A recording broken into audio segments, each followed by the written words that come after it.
Unified 911, anong matutulong namin sa'yo? Anya ti may tulong miken ka po. Anong may tatabang ko sa imo? Unsay akong ikatabang nimo? Ngini makadabang na misal ka no?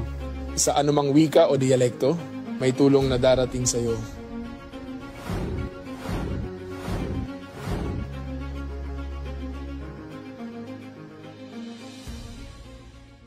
Lilingkod sa bawat Pilipino at magbibigay ng tamang impormasyon para sa tahimik at maayos na Pilipinas. Police News Network, alagad ng batas, tagapagtaguyod ng balitang pulis, sandigan ng mamamayan, patnubay ng katotohanan. La Campo Crame, maghahatid ng pinakahuling kaganapan at nagbabagang balita. Ito ang PNN Police News Network. At ngayon, ang inyong mga tagapagbalita. Magandang araw, bagong Pilipinas.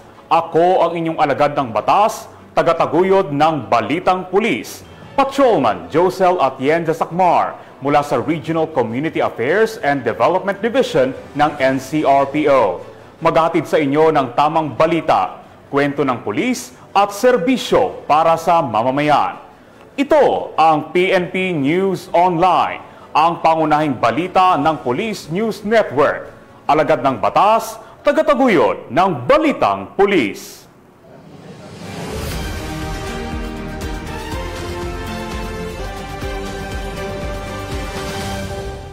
Narito ang mga balitang dapat ninyong abangan. PIDEA agent na sextortionist, arestado.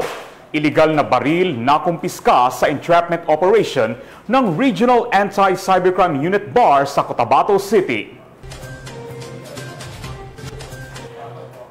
Factory worker na may kasong sexual assault, arestado ng Cebu City PNP. At dating miyembro ng Revolusyonaryong Hukbong Bayan, voluntaryong sumuko sa First Provincial Mobile Force Company ng Bulacan.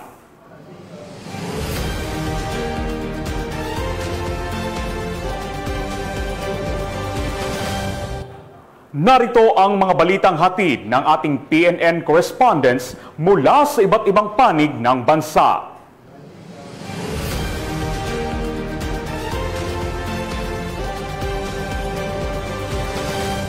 Simulan natin ang balita mula sa bahagi ng Luzon.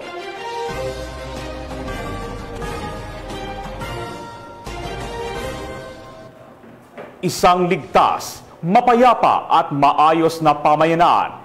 Yan ang patuloy na hangarin ng ating lokal na pamahalaan at kapulisan. Ang detalye ng balitang yan ay hatid ni Police Corporal John Marie N. de los Santos. Patuloy ang isinasagawang road clearing operations ng Calasiao Police Station katuwang ang lokal na pamahalaan at iba pang ahensya matapos ang matinding pinsala na dala ng Bagyong Uwan. Layunin ng operasyon na maibalik ang normal na daloy ng trapiko at matiyak ang kaligtasan ng mga motorista at residente sa mga apektadong barangay. Ayon kay Police Lieutenant Colonel Ferdinand S. Lopez, hepe ng naturang istasyon, nagsimula ang clearing operations sa mga pangunahing kalsada na pansamantalang naharangan ng mga bumagsak na puno, sanga at iba pang debris. Katuwang nila ang Municipal Disaster Risk Reduction and Management Office at Bureau of Fire Protection sa mabilis na pagpapanumbalik ng daanan kung saan gumamit sila ng heavy equipment upang alisin ang mga sagabal. Ayon pa kay Police Lieutenant Colonel Lopez, patuloy ang kanilang koordinasyon sa mga barangay officials upang matukoy ang mga lugar na nangangailangan pa ng tulong. Nagpaalala rin siya sa publiko na umiwas muna sa mga lugar na may aktibong clearing operations upang maiwasan ang anumang aksidente. Dagdag pa, patuloy silang magsasagawa ng monitoring at road inspection sa mga barangay upang matiyak na ligtas at passable na ang lahat ng kalsada. Kaisa raw sila ng lokal na pamahalaan sa pagbibigay ng agarang serbisyo at tulong sa mga mamamayan at nananatiling handa ang kanilang puwersa sa anumang tawag ng tungkulin lalo na sa panahon ng kalamidad. Mula dito sa Ilocos Region, ako ang inyong PNN correspondent, Police Corporal Joanna Marie N. de los Santos, alagad ng batas, tagataguyod ng Balitang Pulis. Maraming salamat, Police Corporal De Los Santos. Amulong PNP nagsagawa ng relief operations para sa mga naging biktima ng pagbaha. Patrol Woman R.R. Ledesma sa balita. Dati sa iniwang dagok ng Bagyong Uwan, madami ang nalubog sa baha na dulot ng malakas na ulan sa bayan ng Amulong, Cagayan.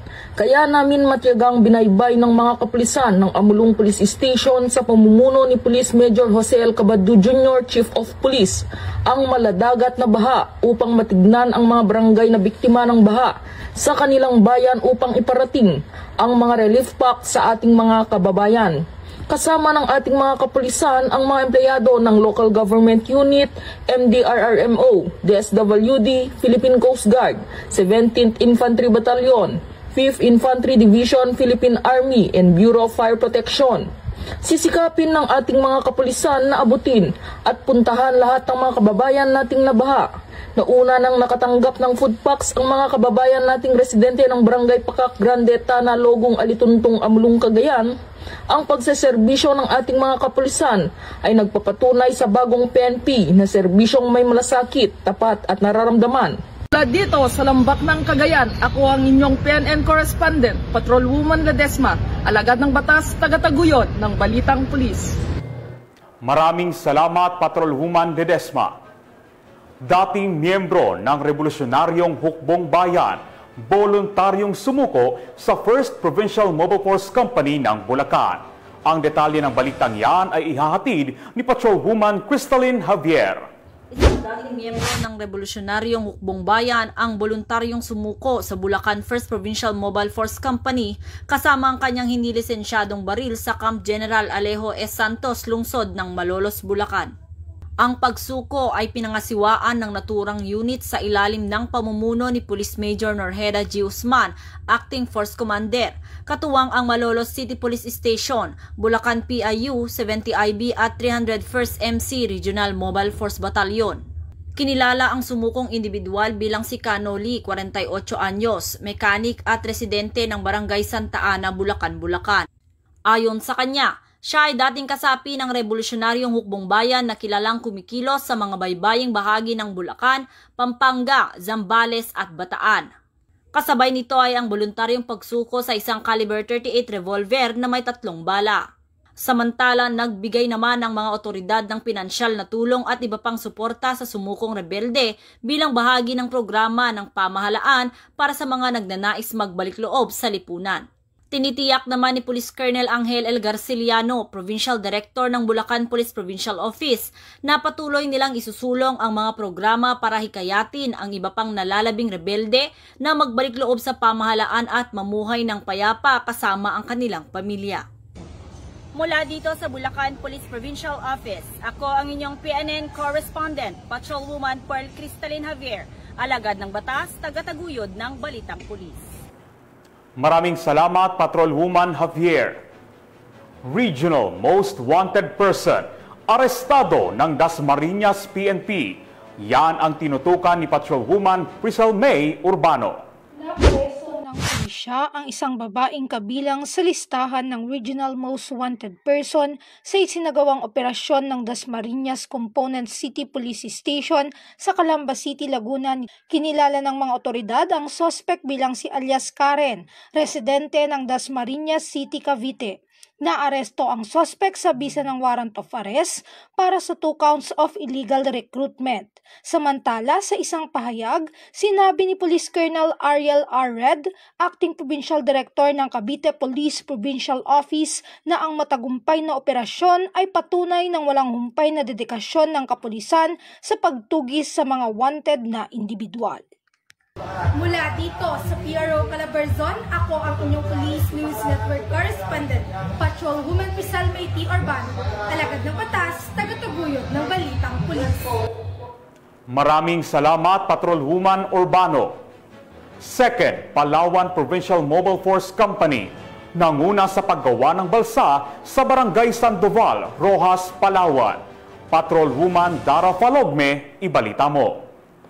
Bilang tugon sa pangangailangan ng mga residente ng Barangay Sandoval matapos masira ang kanilang hanging bridge dahil sa pananalasa ng Bagyong Tino, nagsagawa ng bayanihan ang mga tauhan ng 2nd Palawan Provincial Mobile Force Company, katuwang ang mga opisyal at mamamayan na naturang barangay upang makagawa ng pansamantalang balsa na magsisilbing tulay sa pagtawid. Ang naturang hanging bridge ay itinuturing na pangunahing daanan ng mga residente, lalo na ang mga mag-aaral patungo sa sentrong bahagi ng barangay. Dahil sa pagkasira nito, naging malaking hamon para sa mga mamamayan ang pagtawid sa ilog. Kaya't agad na kumilos ang 2nd Palawan PMFC upang magbigay ng agarang solusyon. Sa pangunguna ni Police Major Roel A. Tataw, Acting Force Commander ng 2nd Palawan PMFC, nagsanib puwersa ang mga kasapi ng pulisya, mga opisyal ng barangay, at mga residente sa paggawa ng ligtas na balsang maaaring gamitin pansamantala habang hindi pa naipapagawa ang tulay. Ayon sa pamunuan ng 2nd Palawan PMFC, ang naturang inisyatibo ay bahagi ng kanilang programang Kalingang 2nd Palawan PMFC, Walang Imposible, na layuning palakasin ang ugnayan ng pulisya at mamamayan sa pamamagitan ng aktibong pagtulong sa mga komunidad, lalo na sa mga naapektuhan ng kalamidad. Nagpahayag naman ng pasasalamat si Barangay Captain Leopoldo Gabuco sa tulong ng kapulisan. Aniya, malaking tulong ang balsa na ginawa ng mga pulis. Sa tulong nito, nakakatawid na ulit ang mga residente lalo na ang mga mag-aaral patungo sa paaralan. Patuloy namang isinsulong ng 2nd Palawan PMFC ang mga proyektong naglalayong magpalakas ng ugnayan ng kapulisan at komunidad at maghatid ng mga serbisyong pampubliko sa iba't ibang barangay sa lalawigan ng Palawan. Mula dito sa home of the Police Eco Warriors, Calapan City, Oriental, Mindoro, ako ang inyong PNN correspondent, Patrolwoman Dara Falog, alagad ng batas, tagataguyod ng Balitang Pulis. Maraming salamat, Patrolwoman Falogme. Fulig o ambulansya de paa, muling umarangkada sa Mountain Province. Police Master Sergeant J. Dionisio sa balita. Muling ipinamalas ng mga tauhan ng Mountain Province Police Provincial Office ang tunay na diwa ng fulig o tinatawag na ambulansya di paa sa kabila ng mapanganib na kondisyon ng mga kalsada dulot ng Super Typhoon Uwan sa mga bayan ng Barlig at Sadanga noong Nobyembre 11, 2025. Ang mga kabayanihang ito ay naging posible sa pamamagitan ng pagkikipagtulungan ng Bureau of Fire Protection, Municipal Disaster Risk Reduction and Management Office, Barangay Peacekeeping Action Team at mga voluntaryo mula sa komunidad. Sa Sadanga, agad na tumugon ang mga tauhan ng Sadanga Municipal Police Station at 2nd Mountain Province Provincial Mobile Force Company sa panawagang tulungan ang isang matandang may sakit na kanser na kailangang dalhin sa ospital para sa agarang gamutan. Mahigit 3 oras nilang binuhat ang isang pasyente mula Barangay Sakasakan patungong Bontoc Mountain Province upang makasakay ito ng sasakyan papunta sa Baguio City para sa nakatakdang chemotherapy. Samantala, tinulungan naman ng mga pulis mula sa Barlig Municipal Police Station ang isang pasyenteng nakakaranas ng matinding hilo dulot ng alta presyon. Ginamit din nila ang ambulansya di paa upang buhatin ang pasyente mula sa kanyang tahanan patungong Sitio Tangad, Barangay Gawana sa loob ng 40 minuto bago ito sinakay sa police mobile at dinala sa Barlig District Hospital kung saan kasalukuyan siyang ginagamot. Ang gawaing ito ay tunay na nagpapakita ng diwa ng kabayanihan, malasakit at dedikasyon ng mga tagapangalaga ng kapayapaan ng Mountain Province. Sa kabila ng unos at panganib, patuloy nilang pinatunayan ng serbisyong pulis ay hindi napipigilan ng bagyo, ulan o hirap ng daan basta't may buhay na kailangang iligtas. Mula dito sa Police Regional Office Cordillera, home of the most disciplined cops, ako ang inyong PNN correspondent, Police Master Sergeant J. Dionisio, alagad ng batas, tagataguyod ng Balitang Pulis. Maraming salamat, Police Master Sergeant Dionisio. Suspect sa kasong estafa gamit ang mga pekeng casino chips, arestado ng Pasay PNP. Magbabalita dyan si Patrolwoman Ivy Corporal. Naaresto ng Pasay City Police Station ang isang 58 anyos na lalaki na sangkot sa 20 milyong estafa gamit ang peking casino chips na ginamit sa isang huwad na baccarat investment scheme. Batay sa investigasyon, inalok ng suspect ang biktima ng umano'y investment sa baccarat gamit ang casino chips na sinasabing nagkakahalaga ng $400,000. Dahil sa paniniwala ng biktima, ibinigay nito ang 20 milyon ngunit natuklasang palsipikado ang mga chips matapos ipasuri sa kasino. Gamit ang GPS tracker sa bag na naglalaman ng pera, natunton ng mga pulis ang sospek sa Dasmariñas, Cavite at agad itong inaresto sa tulong ng Dasmariñas City Police at Batangas PIU.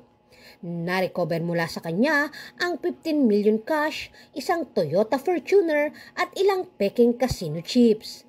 Nahaharap na ngayon ang suspect na kinilalang si alias Bobby sa kasong estapa na isasampa sa Pasay City Prosecutor's Office. Mula dito sa Camp Bagong Diwa, Bikutan, Taguig City, ako po ang inyong PNN correspondent, Patrolwoman Ivy Corporal, alagad ng batas, tagataguyod ng Balitang Pulis.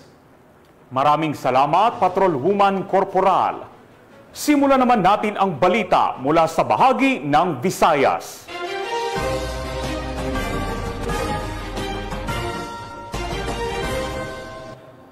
Anim ang naaresto sa isinagawang buy-bust operation kung saan nasabat ang baril at halos 70,000 pesos na halaga ng hinihinalang shabu. Magbabalita dyan si Patrolwoman Andrea Dominic de Palubos. Sa tuloy-tuloy na kampanya ng Iloilo City Police Provincial Office laban sa iligal na droga, 6 na individual ang nahuli sa magkahiwalay na buy-bust operation sa loob lamang ng isang araw sa Santa Barbara, Iloilo nito lamang 11 ng Nobyembre taong kasalukuyan. Pinangunahan ni Police Captain Alberto V. Mangilimutan Jr., officer in charge ng Tubungan Municipal Police Station ang unang operasyon na nagresulta sa pagkakaaresto ng 5 sospek, kabilang ang 2 menor de edad na kumpiska sa kanila ang tinatayang 5 gramo ng hinihinalang shabu, isang 12-gauge rifle at 4 na bala.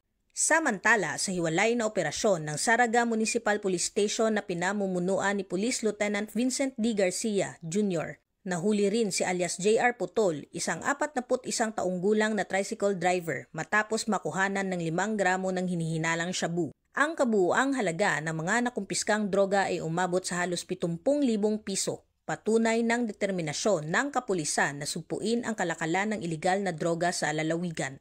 Ang mga naarestong sospek ay kasalukuyang nasa kustudiya na ng pulisya at sasampahan ng kasong paglabag sa Republic Act 9165 o ang Comprehensive Dangerous Drugs Act of 2002 at Republic Act 10591 o ang Comprehensive Firearms and Ammunition Act. Samantala, ang 2 menor de edad ay nasa pangangalaga ng Municipal Social Welfare and Development Office para sa wastong disposisyon. Sa bawat matagumpay na operasyon, muling pinapatunayan ng Police Regional Office 6 ang kanilang tapat na serbisyo at malasakit para sa mamamayan. Patuloy silang magsisilbing sandigan ng publiko tungo sa isang ligtas, maayos at drug-free na Western Visayas.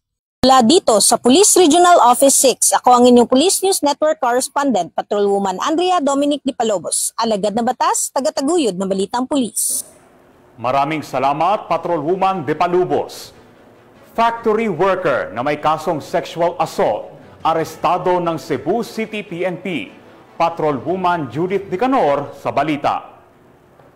Suwak sa rehas ang isang wanted na factory worker na may kasong sexual assault matapos itong maaresto ng kapulisan ng Cebu City sa Maria Gutierrez Street, Barangay Mambaling, Cebu City nito lamang nakaraan.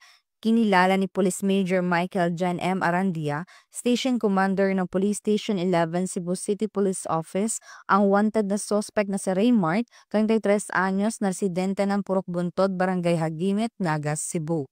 Ang suspect ay naaresto sa bisa ng warrant of arrest para sa kasong sexual assault na kaugnay sa Section 5B ng Republic Act No. 7610 o Special Protection of Children Against Abuse, Exploitation and Discrimination Act na may 240,000 na rekomendadong piyansa. Ang pag-aresto kay Raymart ay nagsisilbing matibay na patunay ng tuloy-tuloy na pagsisikap ng CCPO sa pagsubaybay sa mga wanted na tao, isang malinaw na mensahe na walang sinuman ang makakawala sa batas. Mula dito sa Central Visayas, ako yung Police News Network correspondent, Patrolwoman Judith Nicanor, alagad ng batas, tagataguyod ng Balitang Pulis. Maraming salamat, Patrolwoman Nicanor. Top 5 City Most Wanted Person, arestado ng Tacloban City PNP. Patrolwoman Maria Elena Singian, ibalita mo.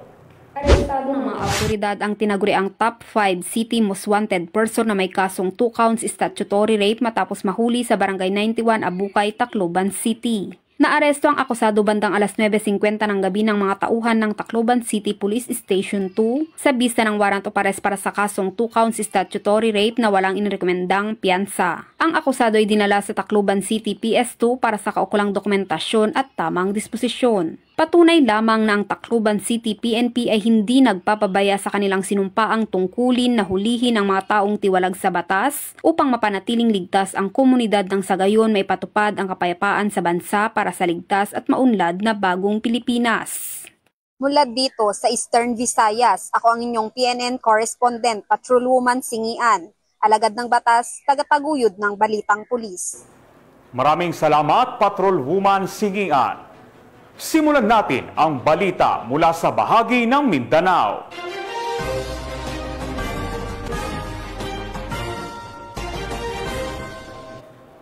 Drug suspect ang naaresto sa isinagawang buy-bust operation sa Valencia City, Bukidnon. Patrolwoman Danessa Berdos, ibalita mo.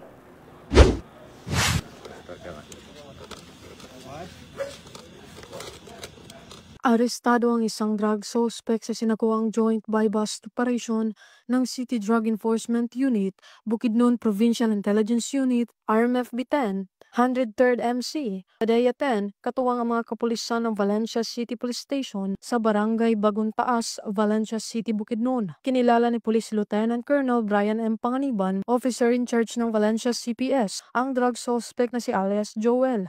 Lalaki, 36 na taong gulang, may asawa at residente ng nasabing lugar.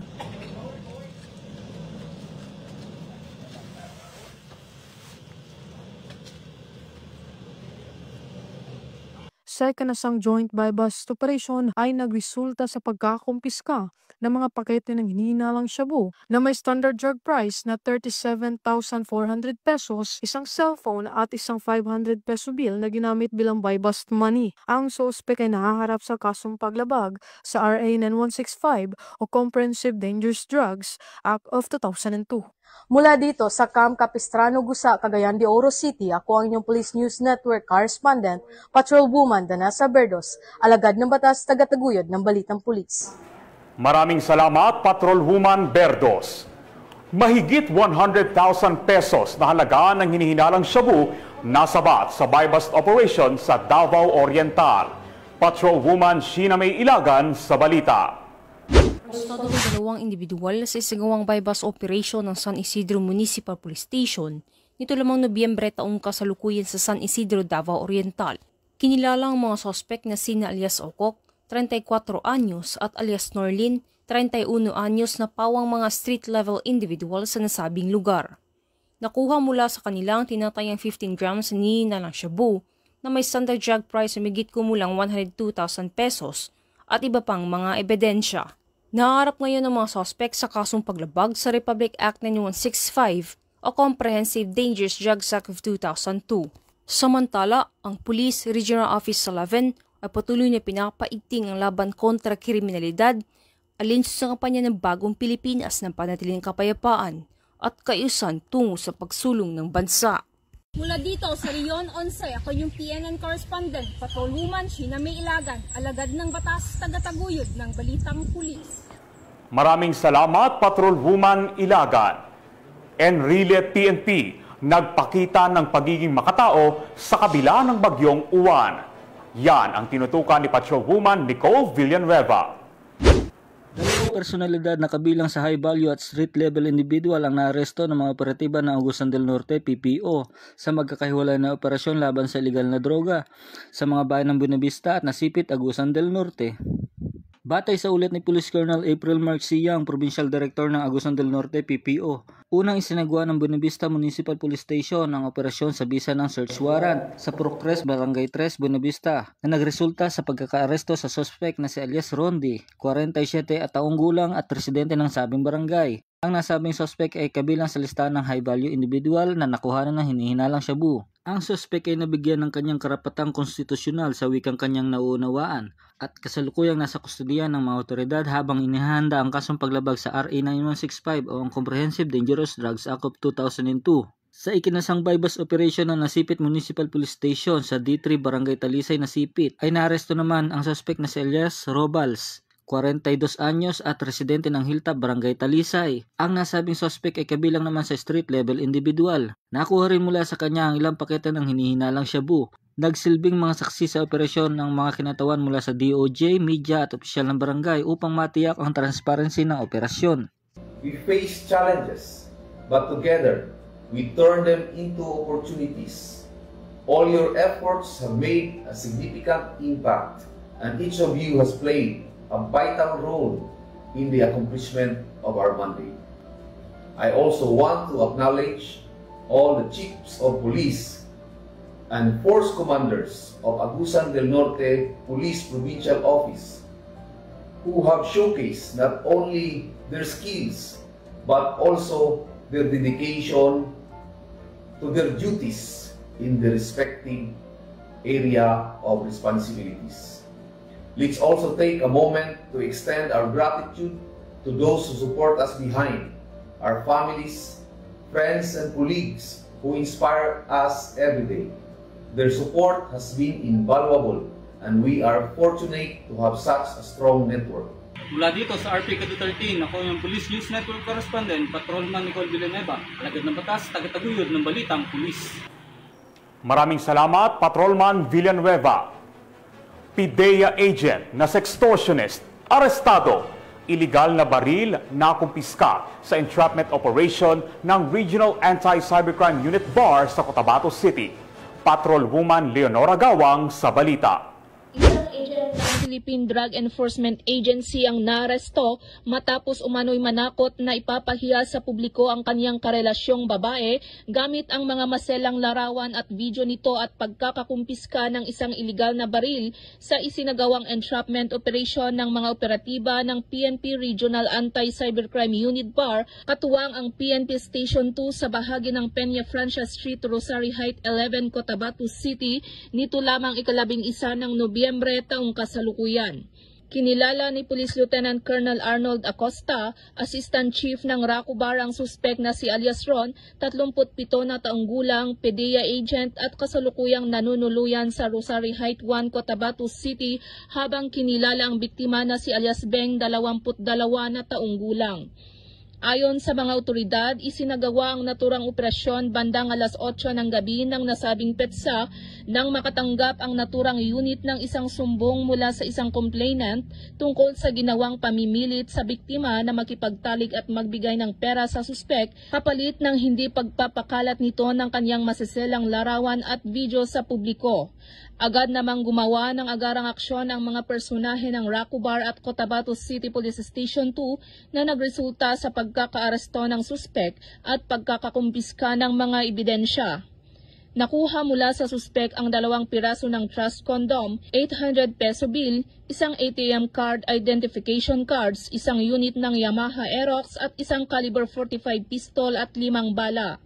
Nasa kustodiya na ng naturang istasyon ang suspek at posibleng mahaharap sa kasong paglabag sa Republic Act 9995 o Anti-Photo and Video Voyeurism Act of 2009, Article 286 ng Revised Penal Code o Grave Coercion, at Republic Act 10591 o Comprehensive Firearms and Ammunition Regulation Act. Ayon kay Police Brigadier General Jason C. De Guzman, Regional Director ng PROBAR, ang matagumpay na operasyong ito katuwang ang iba't ibang sangay ng pamahalaan ay patuloy na magsisilbing patunay sa maigting na kampanya ng mga kapulisan laban sa kriminalidad upang matiyak ang kaligtasan at kapayapaan sa rehiyon ng Bangsamoro. Mula rito sa rehiyon ng Bangsamoro, ako ang inyong Police News Network Correspondent, Patrolwoman Leonora Gawang, alagad ng batas, tagataguyod ng balitang pulis. Maraming salamat, Patrolwoman Gawa. At mga ka-PNN, 42 days na lang, Pasko na!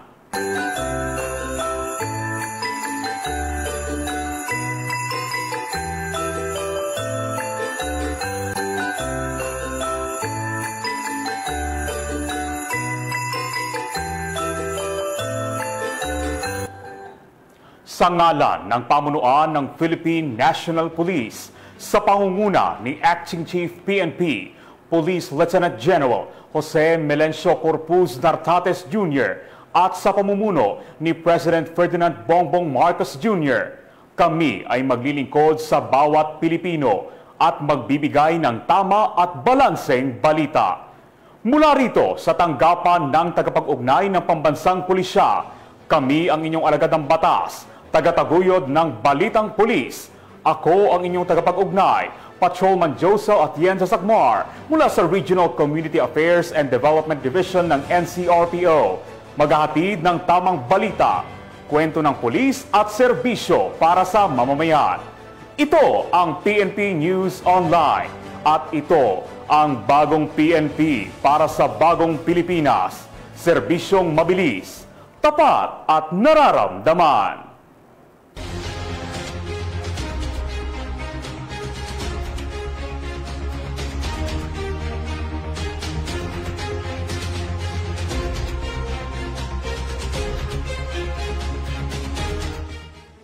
Police News Network, alagad ng batas, tagapagtaguyod ng balitang pulis.